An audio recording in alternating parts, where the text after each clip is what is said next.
رات کے تقریباً 3 بج رہے تھے اور دیوسائی کے پہاڑی علاقے میں ہماری گاڑی زور زور سے ہلنے لگی۔ میں نے گھبرا کر موبائل کی لائٹ گاڑی کی طرف کی، لیکن جو منظر میں نے دیکھا اس نے میری زندگی ہمیشہ کے لیے بدل دی۔ میری بیوی فرنٹ سیٹ کے ساتھ لگی پڑی تھی اور اس کے بال بکھرے ہوئے تھے، اس کے منہ سے جھاگ نکل رہی تھی۔ وہ بار بار ایک ہی جملہ بول رہی تھی، ندیم مجھے بچاؤ، وہ پھر آ جائے گا، ندیم مجھے بچاؤ۔ آج کا سچا واقعہ ہمیں ندیم صاحب نے ای میل کیا ہے، جو فیصل آباد کے رہائشی ہیں۔ وہ ہنی مون منانے کے لیے دیوسائی کی طرف گئے، لیکن راستے میں ان کے ساتھ جو کچھ ہوا وہ صرف ایک حادثہ نہیں تھا، اور جو وہ چیز تھی وہ صرف ریچھ نہیں تھا۔ آئیے بغیر کسی دیر کے شروع کرتے ہیں۔ ہمارا پلان تھا کہ ہم دیوسائی کی سیر کرنے جائیں گے۔ میری بیوی مہوش کو کیمپنگ کا بہت شوق ہے۔ اس نے سب سے پہلے کیمپ ریڈی کیا۔ ہم فیصل آباد بائی پاس کے ساتھ رہتے ہیں۔ میں نے اور مہوش نے رات کے وقت سفر شروع کرنا تھا تاکہ ہم مانسہرہ میں اپنے عزیز کے گھر شارٹ سٹے کر سکیں۔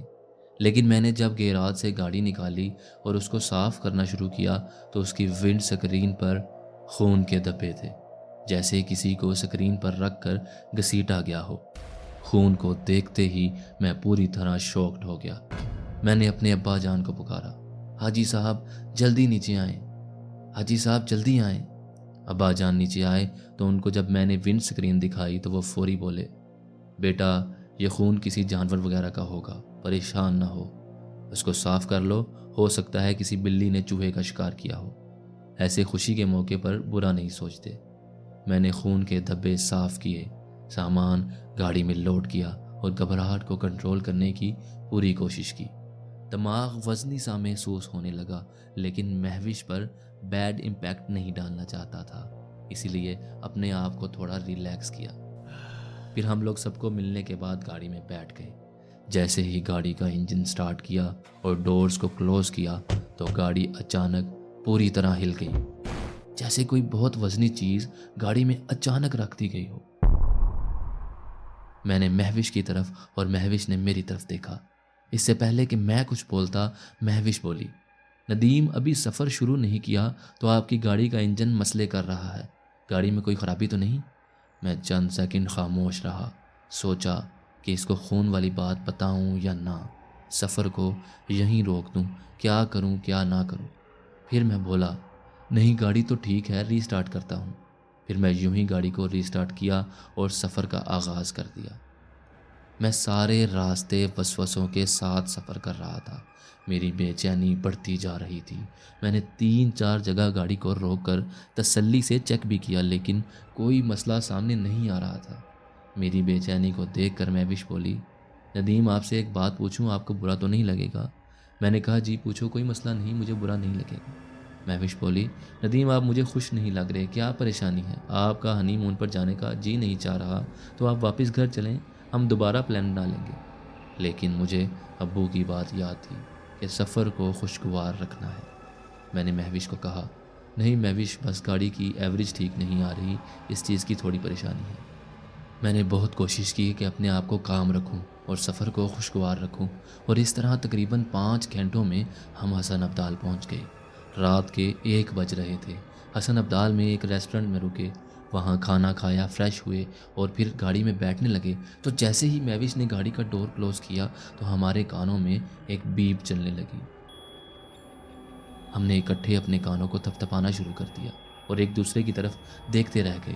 پھر میں نے مہوش کو بولا، آپ کو بھی بیپ سنائی دے رہی ہے؟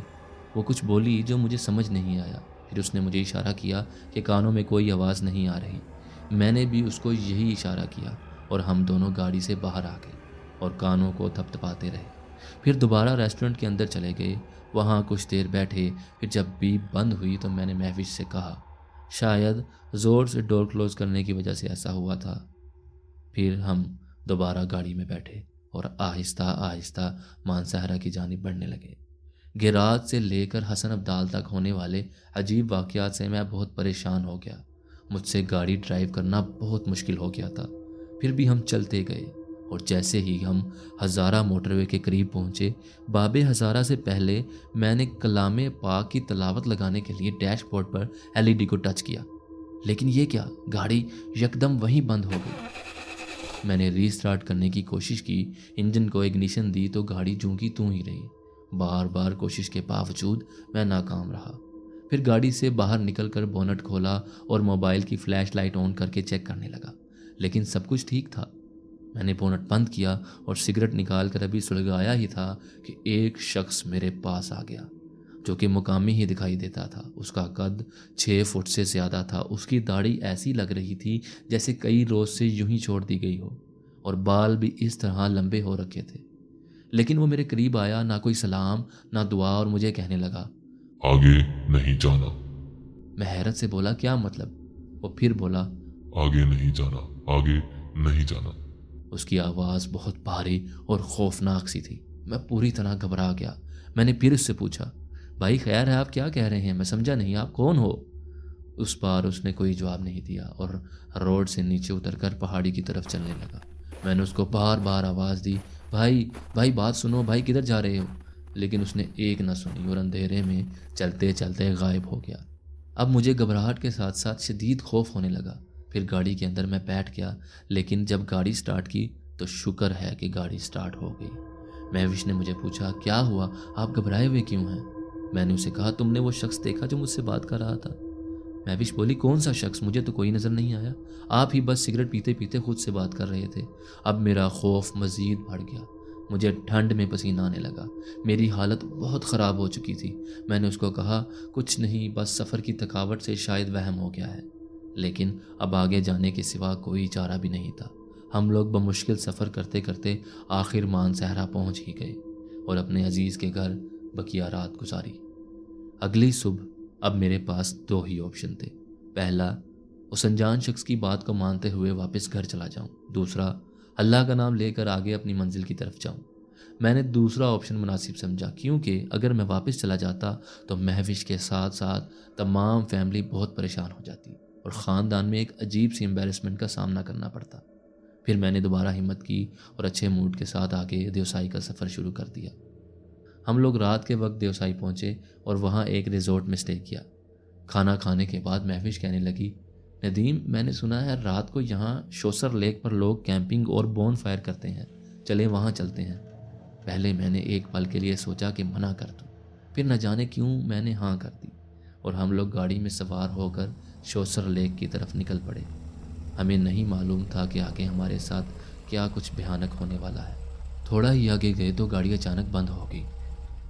میں نے پھر دوبارہ اسے سٹارٹ کرنے کی بہت کوشش کی، لیکن گاڑی پھر سے ٹس سے مس نہ ہو۔ میرے پیروں تلے زمین نکل گئی۔ میں نے دوبارہ باہر نکل کر بونٹ کو کھولا اور ادھر ادھر مدد کے لیے دیکھنے لگا، لیکن کوئی شخص موجود نہیں تھا۔ لیکن اچانک گاڑی زور زور سے ہلنے لگی۔ مجھے لگا کہ شاید مہوش مجھے ڈرانے کے لیے کوئی شرارت کر رہی ہے۔ جیسے ہی میں نے موبائل کی لائٹ گاڑی کی طرف کی تو وہاں کوئی موجود نہیں تھا۔ مہوش گاڑی کے اندر ہی موجود تھی۔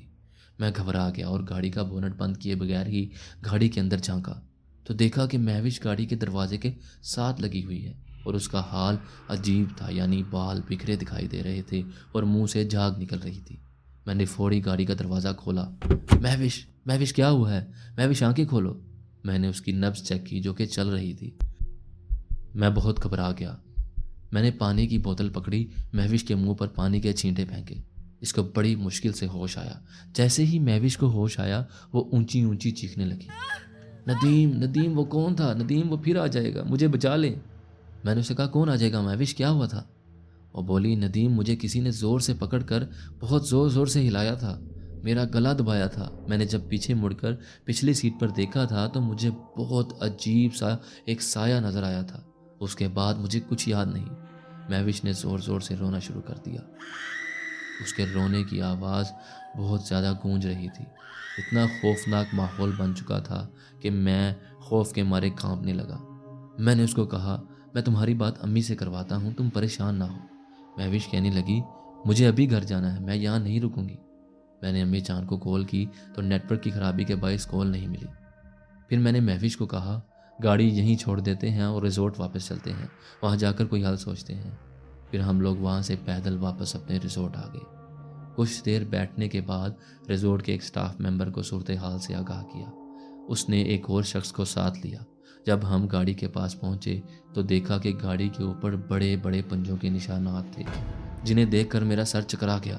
اس سے پہلے کہ میں کچھ بولتا اشفاق بولا، بھائی جان یہاں ریچھ ہوتے ہیں، آپ پریشان نہ ہوں، ہم گاڑی کو دھکا لگا کر ریزورٹ لے چلتے ہیں، پھر صبح کچھ بندوبست ہو جائے گا۔ پھر اس طرح گاڑی کو ریزورٹ لے آئے۔ پھر میں نے اشفاق کو کہا یہاں نیٹ ورک کا مسئلہ چل رہا ہے، میں گھر بات کرنا چاہتا ہوں۔ اس نے اپنی سم سے اپنے موبائل کے ذریعے میرے گھر کال ملائی۔ ابو جان نے کال ریسیو کی، وہ سو رہے تھے۔ میں نے ان کو ساری صورتحال سے آگاہ کیا۔ اتنی دیر میں امی جان بھی جاگ گئیں اور پھر انہوں نے میرے ساتھ بات کی۔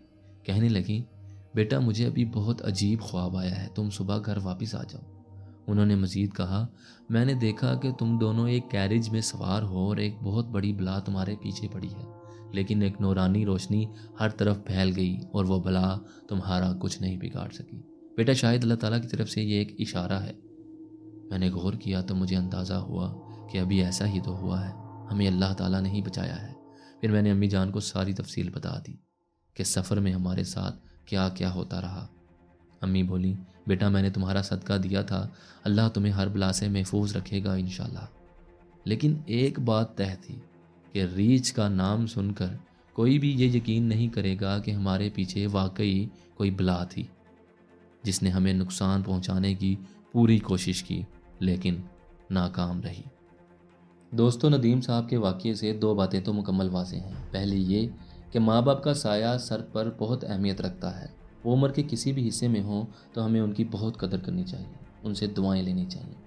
اور دوسری یہ کہ چاہے جو بھی بلا ہو یا کوئی بھی آفت ہو، اللہ ہی ہمیں اس سے بچاتا ہے، اسی لیے ہمیں ہر پل اللہ تعالیٰ کو یاد رکھنا چاہیے، اس کا ذکر کرنا چاہیے، عبادات میں بھی وقت گزارنا چاہیے۔ امید ہے آپ کو آج کا یہ سچا واقعہ پسند آیا ہوگا۔ پلیز لائک کیجیے گا، سبسکرائب بھی کیجیے گا، اور خدا نخواستہ اگر آپ کے ساتھ بھی کوئی اس طرح کا بھیانک واقعہ پیش آیا ہو تو ہمارے ای میل ایڈریس پر شیئر کریں، ہم اسے آپ کے اپنے چینل مخبر خاص پر شیئر کریں گے۔ اگلی ویڈیو تک کے لیے مجھے اجازت دیجیے۔ اللہ نگہبان۔